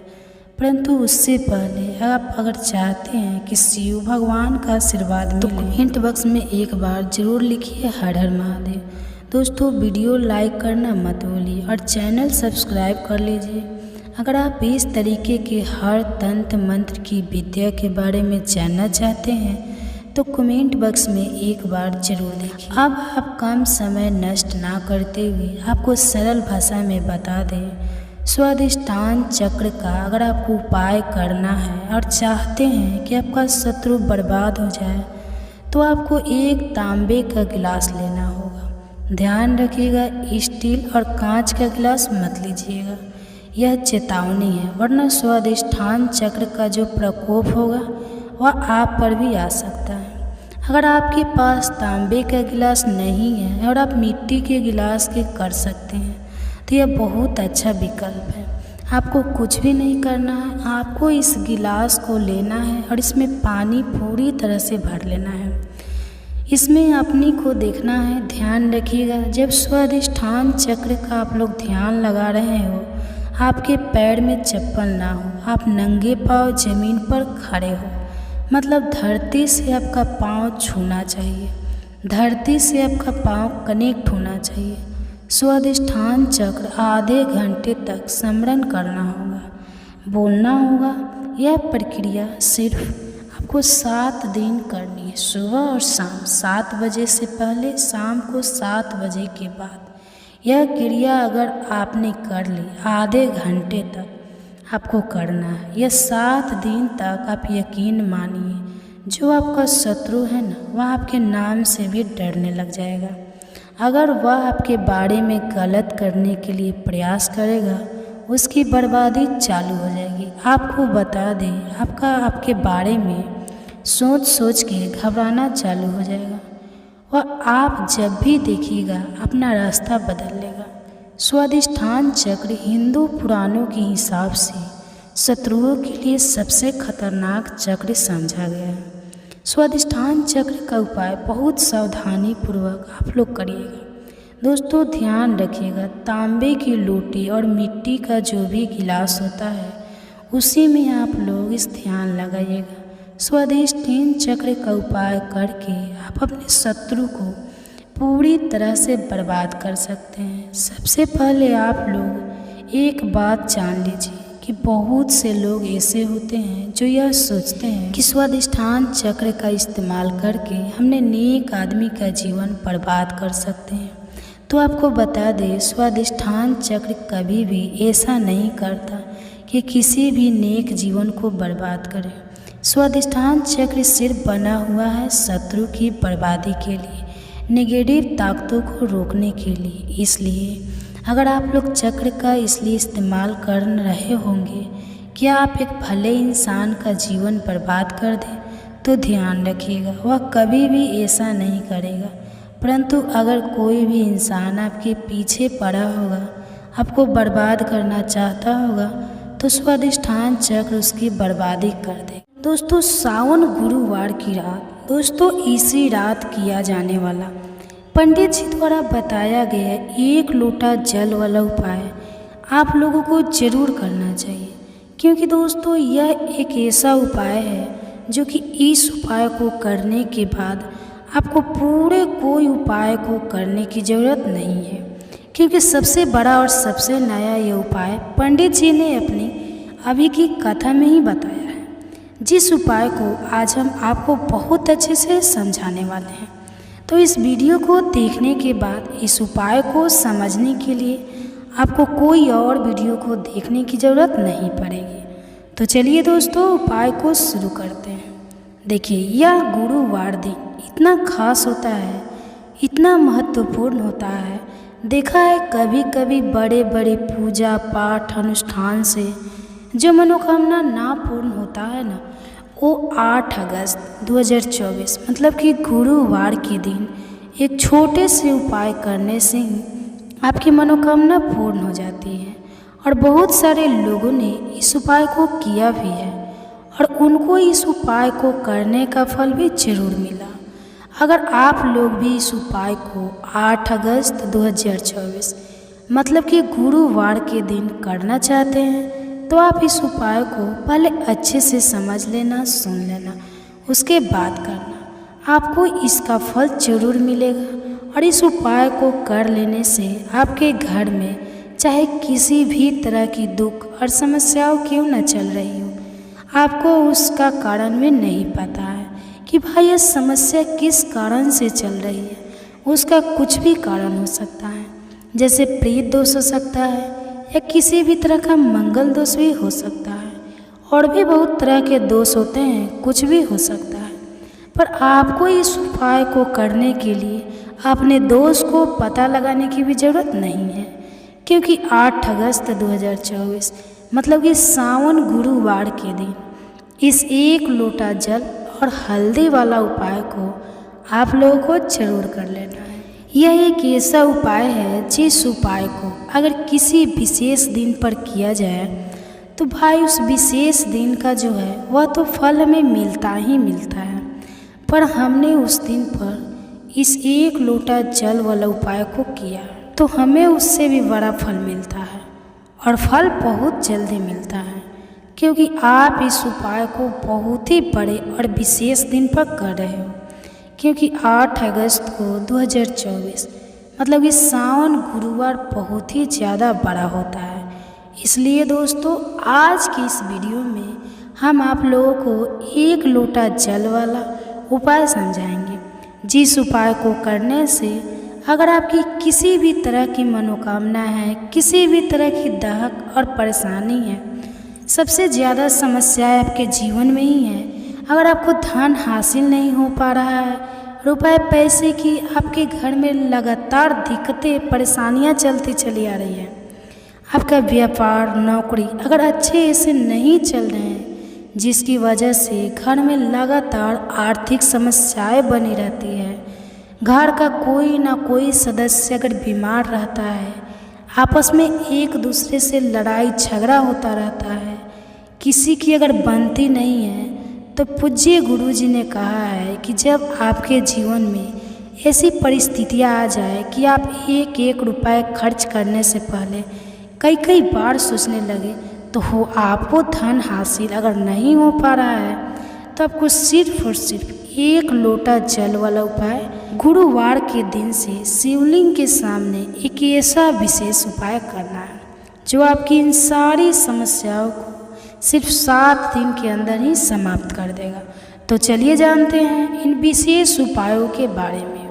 लेकिन उससे पहले जो मेरे भाई मेरी प्यारी प्यारी बहनें आज चैनल पर पहली बार आए हैं या मेरी आवाज़ आज पहली बार सुन रहे हैं, अगर आप भी महादेव के सच्चे भक्त हैं तो वीडियो को लाइक और चैनल को सब्सक्राइब जरूर कर लें। दोस्तों अब उसके बाद में यह वाला जो उपाय है यह किसको करना है, तो घर का जो बड़ा और मुख्य सदस्य होगा, ठीक है, उसी व्यक्ति को यह वाला उपाय करना है। अब वो बड़ा व्यक्ति मुख्य रूप से घर की माताएं बहनें होगी तो ज़्यादा बेहतर होगा, मतलब कि घर की जो बड़ी माताएं बहनें होगी अगर वह यह वाला उपाय करेगी तो ज़्यादा अच्छा होगा। देखिए बुधवार जो है, बुधवार का पर्व बहुत ही महत्वपूर्ण माना जाता है। यह पर्व हर साल सावन माह की शुक्ल पक्ष की पंचमी तिथि के दिन मनाया जाता है, और इस दिन अगर आप ये एक छोटा सा उपाय कर लेते हैं जो हमने आपको बताया है वीडियो में, तो ऐसा मान लीजिए आपके जन्मों जन्मों की गरीबी दूर हो जाएगी और हमेशा आपके घर में धन जो है, पैसा जो है, यह बढ़ता चला जाएगा। तो देखिए गुरुवार का जो दिन है ये इसलिए भी बहुत महत्वपूर्ण हो जाता है कि इस बार गुरुवार के दिन पड़ा है। दूसरी चीज़ आपको बता दें कि इसी दिन धरती पर माँ गंगा का आगमन हुआ था और भक्तों की मनोकामना को पूरा करने के लिए उत्तम दिन होता है आज का, मतलब कि बुधवार का दिन। बुधवार के दिन किए गए उपाय ज़्यादा लाभ मिलता है, व्यक्ति अपने जीवन में सुख समृद्धि का आशीर्वाद हासिल करता है। और हमारे शास्त्रों में भी लिखा है कि गुरुवार के दिन कोई भी उपाय आप करते हैं, पूजा पाठ करते हैं, उसका बहुत अधिक फल आपको मिलता है और आपके जीवन की निर्धनता भी दूर होती है और हमेशा धन में वृद्धि भी होती है, आपका पैसा बढ़ता भी है। साथ ही साथ जिन लोगों की विशेष मनोकामनाएं हैं, जिन लोगों की इच्छाएं पूरी नहीं होती है, अपनी मनोकामना को पूरा अगर आप करना चाहते हैं तो गुरुवार का दिन बहुत ही विशेष है। तो चलिए बात कर लेते हैं एक लोटा जल वाला उपाय, और इस उपाय को कैसे करना है, किस तरह से ये उपाय आपको करना है, किस समय करना है और कैसे यह छोटा सा उपाय अगर गुरुवार के दिन कर लेते हैं तो ऐसा मान लीजिए कि आपको हमेशा के लिए महादेव का कृपा मिल जाएगा और आपके जीवन की निर्धनता जड़ से दूर हो जाएगी, कभी भी आपके जीवन में लौट कर नहीं आएगी। देखिए, गुरुवार पर माँ गंगा की उपासना के साथ साथ आपको भगवान विष्णु की भी उपासना जरूर करनी है, क्योंकि आपको बता दें कि भगवान विष्णु की जटाओं से और भगवान शंकर की जटाओं से ही गंगा निरंतर प्रभावित होती रहती है। और महादेव को प्रसन्न अगर आपने कर लिया तो ऐसा मान लीजिए कि आपके जीवन के दुख और कष्ट जो है वह आपको छू भी नहीं पाते, क्योंकि जिस व्यक्ति को महादेव का आशीर्वाद मिल जाता है अपने भक्ति की मनोकामना को तो पूरा करते ही उसके जीवन में सुख तो भर ही देते हैं। उसके जीवन के कितने भी दुख और कष्ट है ना, और रो रो कर भागते हैं, क्योंकि साक्षात काल भी आकर उस व्यक्ति को कुछ बिगाड़ना नहीं पाता। जिस व्यक्ति के साथ महादेव होते हैं तो महादेव की पूजा अर्चना आपको इस दिन कैसे करनी है। एक लोटा जल लेना है, उसके अंदर अगर आपके पास बेलपत्र है तो 5 बेलपत्र आप डालें और महादेव के शिवलिंग पर यह जल आपको जरूर अर्पित करना चाहिए। और थोड़ा सा गंगा जल भी इसमें डाल लें, और ना थोड़ा सा गंगा जल है तो और अपने घर का शुद्ध जल और 5 बेलपत्र हमेशा आप देखेंगे कि निरंतर आपके धन में वृद्धि होगी। और महादेव के आशीर्वाद से भी, माँ गंगा के आशीर्वाद से देखिए यहाँ पर आपको माँ गंगा महादेव दोनों का आशीर्वाद मिल जाएगा। तो ऐसा समझ लीजिए कि आपके जीवन के जो दुख है ना, अब वो बस दूर ही होने वाले हैं और हमेशा महालक्ष्मी की कृपा आपके ऊपर बरसती रहती है। साथ ही साथ इस दिन एक बहुत ही छोटा सा उपाय आपको जरूर करना है कि अपने घर के मुख्य द्वार पर आपको 2 दीपक जरूर लगाने हैं। इतना उपाय आप कर लीजिए, गुरुवार दिन आपके जीवन के दुखों का अंत होगा ही होगा। तो सच्ची श्रद्धा के साथ इस उपाय को करें, आप अपने जीवन में सुख को बहुत जल्दी हासिल कर लेंगे। तो यह पहला उपाय है। अब जल्दी से बात कर लेते हैं दूसरे उपाय की। कौन सा है वह दूसरा उपाय जो कि आपको गुरुवार दिन विशेष करना है। तो देखिए, दूसरा उपाय जो आपको बताने जा रहे हैं, इस उपाय को करने से आपके जीवन में आपको मोक्ष की हासिल होती है, मतलब मोक्ष का मार्ग खुल जाता है और व्यक्ति हमें श्री हरि विष्णु के धाम में आस्थान हासिल करता है। कहने का मतलब है कि आपके जीवन की जो दुख है, जो कष्ट है, वह दूर होते हैं और हमेशा श्री हरि विष्णु जो है वह आपके ऊपर अपनी कृपा बरसाते रहते हैं। और देखिए, जब श्री हरि विष्णु का आशीर्वाद किसी व्यक्ति को मिल जाए ना, फिर वह व्यक्ति धन को लेकर परेशान रहता है, अपने जीवन में किसी भी कष्ट को लेकर परेशान रहता है। तो आपको करना क्या है, आपको गंगा वाले दिन एक दीपक अपने घर में ही श्री हरि विष्णु के आगे जरूर जलाना है। और ये दीपक आपको गोल बाती का लगाना है, शुद्ध देसी घी भरना है। और इसी के साथ एक दीपक आपको तुलसी जी के पौधे के पास जरूर लगाना है। विशेषकर वह लोग जरूर लगाएंगे जो लोग चाहते हैं ना कि हमेशा हमारे घर में वृद्धि हो, कभी भी हमारा धन, हमारा पैसा कम ना पड़े ना। और जो लोग कहते हैं कि हमारे घर में 1 भी रुपया नहीं आता है, हमारे घर में बिल्कुल इनकम बंद हो गई है, हमारा तो इतना सारा लॉस हो गया है, हमारा एकदम से पैसा चला गया है। कुछ लोगों के घर में बीमारियां आ जाती है, दुर्घटनाएं हो जाती है, यह कुछ और हो जाता है ऐसा कि जिसकी वजह से धन की हानि घर में हो जाती है। तो उन लोगों को भी विशेषकर गुरुवार के दिन श्री हरि विष्णु और माँ लक्ष्मी का एक साथ पूजन जरूर करना चाहिए। तो बहुत ही विशेष और उत्तम उपाय है। यह गुरुवार का दिन हमेशा आपके ऊपर श्री हरि विष्णु की कृपा बरसती रहे। जब इस उपाय को आप करते हैं और इस दिन आपको किसी भी ज़रूरत व्यक्ति को, गरीब को या फिर ब्राह्मण को भोजन कराना है, अगर आप भोजन भी नहीं करा सकते तो कोई ना कोई चीज़ इस दिन आप दान जरूर करें। कोई भी ऐसा अपने हिसाब से आप कोई अनाज ले लें, ना अनाज है तो गेहूँ ले, चावल ले, कोई भी चीज़ ऐसी ले इस व्यक्ति को ज़रूरत है। ज़रूरी नहीं है आप 10 लोगों को करें, एक व्यक्ति को भी अगर आप कर देते हैं ना, उसके हिसाब से है ना, ज़रूरी नहीं है कि ज़्यादा भी आप करें, थोड़ा भी दान करें, लेकिन इस दिन आपको दान करना चाहिए, क्योंकि गुरुवार के दिन दान का बहुत ही ज़्यादा महत्व होता है। तो 2 उपाय की बात कर ली, अब जल्दी से बात कर लेते हैं अपने तीसरे उपाय की, जो कि आपको विशेषकर गुरुवार के दिन करना है। तो देखिए, गंगा जी तो हम सभी के घर के आसपास नहीं होती है, लेकिन गंगा जल हम सभी के पास हुआ है। तो देखिए, आपको करना क्या है, थोड़ा सा गंगा जल लेना है। अगर आपके पास गंगा जल भी नहीं है, तब आप क्या करें, आपके घर के आसपास जहाँ भी पूजा पाठ का मिलता है, वहाँ से आप गंगा जल ले आए। और ना 10-15 की बोतल मिलती है गंगा जल की, तो वहाँ से आप ले। आपको क्या करना है, थोड़ा सा गंगा जल लेना है और 1 चुटकी लेना है आपको काला तिल। 1 चुटकी काला तिल आपको जल में डालना है, जो गंगा जल आपने लिया है, और फिर वही गंगा जल जिसके अंदर आपने 1 चुटकी काला तिल डाला है, वही गंगा जल आपको अपने नहाने वाले जल में मिला देना है। जब आप मिलाएंगे तब आपको यहाँ पर श्री हरि विष्णु का ध्यान करना है, माँ लक्ष्मी का ध्यान करना है, और हर हर गंगे आपको बोलना है। जब आप उस तिल को और गंगा जल को अपने लिए वाले जल में मिलाएंगे, उस समय आपको हर हर गंगे जरूर बोलना है, ठीक है। इसके बाद जब आप स्नान करेंगे, तो स्नान करते समय भी आपको हर हर गंगे बोलकर ही स्नान करना है। जितना पुण्य आपको गंगा में स्नान करने से मिलता है, उतना पुण्य तो आपको अपने घर पर ही मिल जाता है। जब इस तरह से आप अपने घर पर गंगा जल में तेल डालकर स्नान कर लेते हैं और हर हर गंगे बोलकर आप स्नान करते हैं।